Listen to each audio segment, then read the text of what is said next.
Shalom saudara, selamat pagi. Kita bertemu kembali dalam Morning Devotion pada pagi hari ini. Selamat pagi saudara-saudara. Saudara, inilah hari yang dijadikan Tuhan. Marilah kita bersorak-sorai dan bersuka cita di dalamnya. Kita akan baca firman Tuhan, lanjutan firman Tuhan dari kemarin yang kita baca dari Matius pasal yang kelima.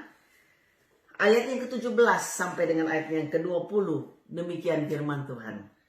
Janganlah kamu menyangka bahwa aku datang untuk meniadakan hukum Taurat atau kitab para nabi. Aku datang bukan untuk meniadakannya, melainkan untuk menggenapinya.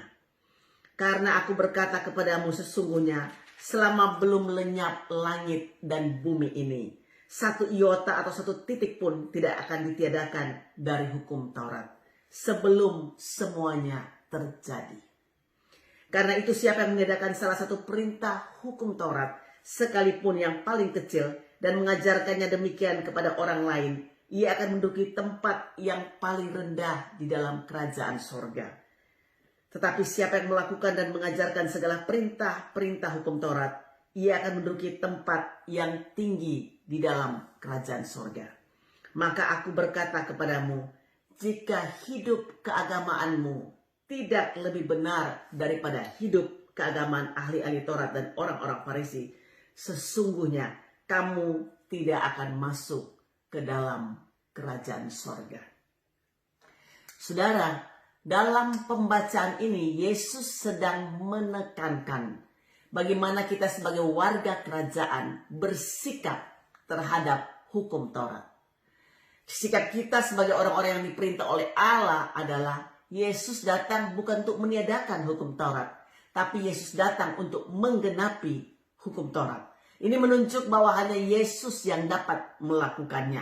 Itu berarti sebagai warga kerajaan, kita tidak lagi harus takluk pada tuntutan hukum Taurat, saudara. Tapi dikatakan, saudara, dalam Kolose pasal yang kedua ayat 20, bukan jangan buat ini, jangan buat itu, jangan jamak ini, jangan jamak itu. Kita akan baca ayatnya, saudara. Ayat 20 sampai dengan ayat yang ke-22. Alkitab bilang demikian. Apabila kamu telah mati bersama-sama dengan Kristus dan bebas dari roh-roh dunia, mengapakah kamu menaklukkan dirimu pada rupa-rupa peraturan seolah-olah kamu masih hidup di dunia? Jangan jamak ini, jangan kecap itu, jangan sentuh ini. Semuanya itu hanya mengenai barang yang binasa oleh pemakaian dan hanya menurut perintah-perintah dan ajaran-ajaran manusia. Peraturan-peraturan ini walaupun nampaknya penuh hikmat dengan ibadah buatan sendiri, seperti merendahkan diri, menyiksa diri, tidak ada gunanya selain untuk memuaskan hidup duniawi. Hukum Taurat tidak pernah dibatalkan, tapi hukum Taurat digenapi di dalam Yesus. Dan satu titik pun dalam hukum Taurat yang dikatakan tidak berlaku lagi, tapi telah digenapkan di dalam Yesus. Berarti sudah tidak perlu berupaya untuk mendapatkan kebenaran dalam melakukan hukum Taurat, karena kebenaran sudah diberikan oleh Yesus Kristus untuk kita semuanya. Nah, kita perlu mengerti prinsip ini. Bahwa seringkali orang terjebak pada hidup agamawi. Hidup kepada hal-hal yang lahiriah. Lebih daripada hal-hal yang batinia. Yesus begitu menentang orang-orang Farisi yang hanya hidup dari luar saja. Mereka tidak mengkonsentrasikan atau mementingkan hal yang dari dalam. Jadi Yesus sedang berkata kepada mereka bahwa hey, kamu tidak bisa buat itu. Kamu tidak bisa cuma hidup di luar. Kamu harus benar. Makanya di ayat yang ke-20 dia katakan kepada kita sekalian, kalau kehidupan, terjemahan Indonesia bilang kehidupan keagamawan seperti kehidupan agamamu tidak, ya itu kata yang jelasnya adalah kehidupan keagamaanmu tidak lebih benar daripada orang Farisi dan ahli Taurat, kamu tidak bisa masuk dalam kerajaan Allah. Kata keagamaan di situ diterjemahkan keagamaan. Kata yang sebenarnya adalah kebenaran harusnya. Karena kata bahasa Yunani yang dipakai adalah dikaiosune. Jadi harusnya bunyinya begini. Kalau kebenaranmu tidak melebihi orang Farisi, kamu tidak bisa masuk dalam kerajaan sorga. Karena memang gak ada seorang pun yang benar di dunia ini. Semua orang telah jatuh dalam dosa, kehilangan kemuliaan Allah dan tidak punya kebenaran. Kebenaran manusia adalah seperti kain kotor. Nah, apakah ada kebenaran di dalam melakukan hukum Taurat? Tidak ada kebenaran di dalam melakukan hukum Taurat. Hukum Taurat adalah tuntunan-tuntunan yang penggenapannya ada di dalam Yesus. Yesus yang benar itulah yang kemudian menyelesaikan, menggenapkan seluruh tuntutan-tuntutan hukum Taurat.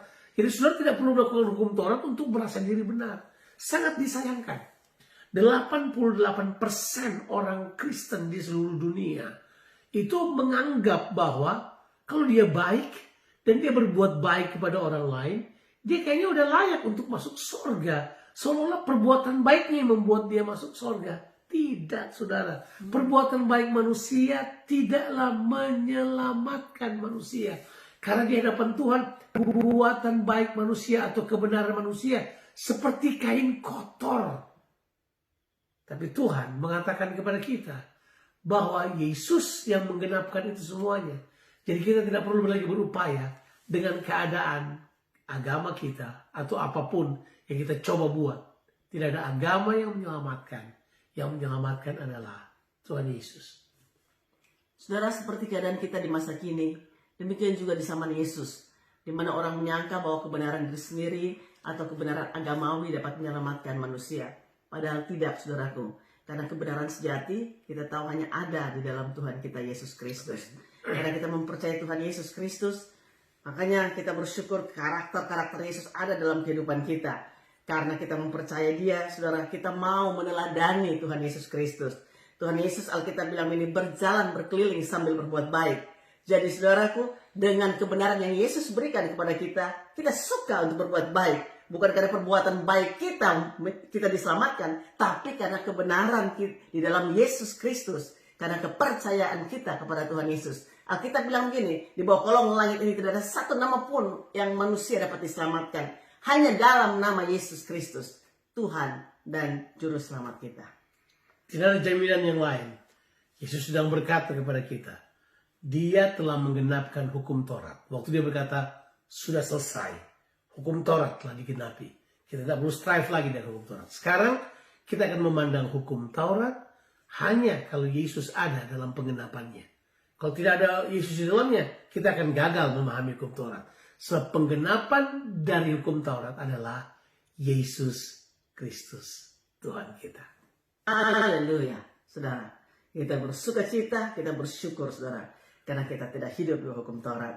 Tapi kebenaran dalam Kristus Yesus memerdekakan kita. Tuhan berkati, saudara. Selamat masuk hari yang baru, saudaraku. Dengan penuh sukacita. Tidak hidup dalam hidup keagamaan kita. Tapi hidup dalam kebenaran Kristus. God bless you. Amin.